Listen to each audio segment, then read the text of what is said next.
જય માતાજી મિત્રો, જય શ્રી કૃષ્ણ। ખરાબ સમયમાં આપણે એવું ક્યારેય નહીં માનવાનું કે બધું પતી ગયું, કેમ કે માં ખોડિયારના દરબારમાં ચમત્કારની શરૂઆત ત્યારથી જ થઈ છે।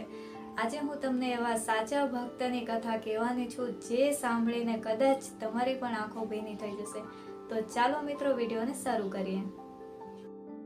ગામમાં સુરેશ નામના એક ગરીબ ભક્ત રહેતા। માતાજી પ્રત્યે એમને ખૂબ જ શ્રદ્ધા અને વિશ્વાસ હતો। રોજ સવારે મંદિરે જાય છે, માતાજીની પૂજા કરે છે અને આરતી કરે છે। ભલે એમની પાસે પૈસા નથી, પણ એમની પાસે માતાજી પ્રત્યે ખૂબ જ વિશ્વાસ છે।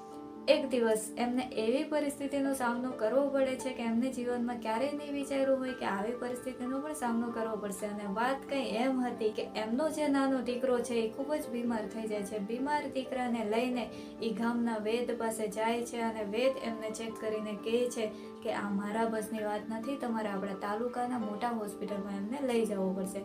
ત્યારબાદ સુરેશ નામનો જે વ્યક્તિ છે એ એમના બીમાર દીકરાને લઈને તાલુકાની જે મોટી હોસ્પિટલ છે અહીંયા લઈ જાય છે।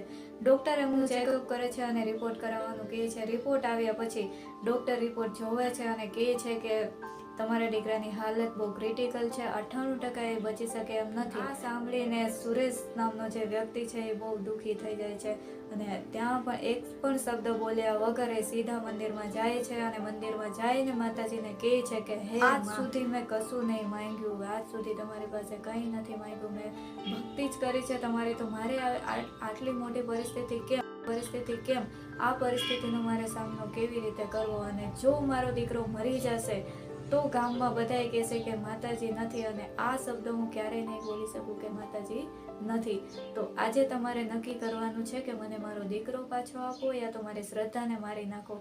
અને આવી રીતે સુરેશ નામનો જે વ્યક્તિ છે એ પ્રાર્થના કરતા કરતા ત્યાં જ ઢળી પડે છે અને રાતના 3 વાગેલા હોય છે અને બહારથી એમને એક આકાશવાણીનો છે અને આકાશવાણીમાં કહે છે કે કોણે કીધું કે તારો દીકરો મરી જશે, તારો દીકરો જીવે છે, બસ અત્યારે સૂતો છે, તું નિરાંતે હોસ્પિટલમાં જા અને સવારે તને સારા સમાચાર સાંભળવા મળશે।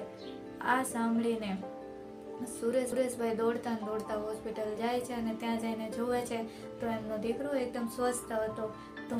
તો મિત્રો, આજની જે આ સ્ટોરી છે એના પરથી આપણે એટલું જ શીખવાનું છે કે ગમે એવી પરિસ્થિતિ આવે પણ ક્યારેય આપણે હિંમત નહીં હારવાની, બસ ભગવાન પર ભરોસો રાખવાનો। ભગવાન જે બી કરે છે એ સારું જ કરે છે। જય માતાજી, જય શ્રી કૃષ્ણ। વિડીયો ગમે તો એક લાઈક કરી દેજો અને ચેનલને સબસ્ક્રાઈબ કરવાનું ભૂલશો નહીં। મળીએ નેક્સ્ટ વિડીયોમાં, બાય।